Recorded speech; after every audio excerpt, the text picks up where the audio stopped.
40. Növbəti bir monitoring tipli sual. Aşağıdakı bərabər fiqurların hər biri 8 bərabər hissəyə bölünüb. Bu fiqurlardan ilk ikisinin tamamı boyanmış. Üçüncüsündə isə yalnız 2 hissə boyanmışdır. Birdən şəkil ağış falan düşür. Düzdür, burada görünür yüngülvari. Amma yenə də sözə də diqqət edin. Deyir ki, 2 hissəsi boyanmışdır. 2 hissəsini boyadıq. Buna görə də bərabər hissələrə bölünmüş tamlardakı boyanmış sahələrin ifadə etdiyi onluq kəsiri kəsr şəklində göstərişi aşağıdakılardan hansıdır? Əgər 8 hissəyə bölünürsə buna tam olaraq nə deyəcəm? 8-də 8, düzdür? Buna nə deyəcəm? 8-də 8. Buna nə deyəcəm? 8 hissədən 2, 8-də 2. Bu 1 bərabərdir 1-ə, bu da bərabərdir bura, bu da kəsr hissə. Düzdür uşaqlar? 2 tam 8'de 2. 8-də 2. Məndən onluq kəsir istəyir, düzdür? Nə eləmək lazımdır? Onu güzel eləməsə. Onun üstünə, 10 üstü, onun qüvvətlərinə çək 1000, 10, 100 eləməlisən. Mən də bilirəm ki, 8-i vuranda 125-ə 1000 eləyir.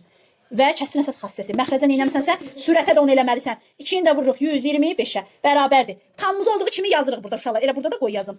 2 tam. Bura oldu nə qədər? 250. Burada oldu 1000. Düzdür? Bu sıfırdan bu sıfır ixtisara getdi. Qaldı nə? 2 tam %25. Bu da bərabərdir 2 tam %25'ə. Bu da olacaq nə variantı? B variantı. B variantı. Kimə aydın olmadı? Haydi. Haydi.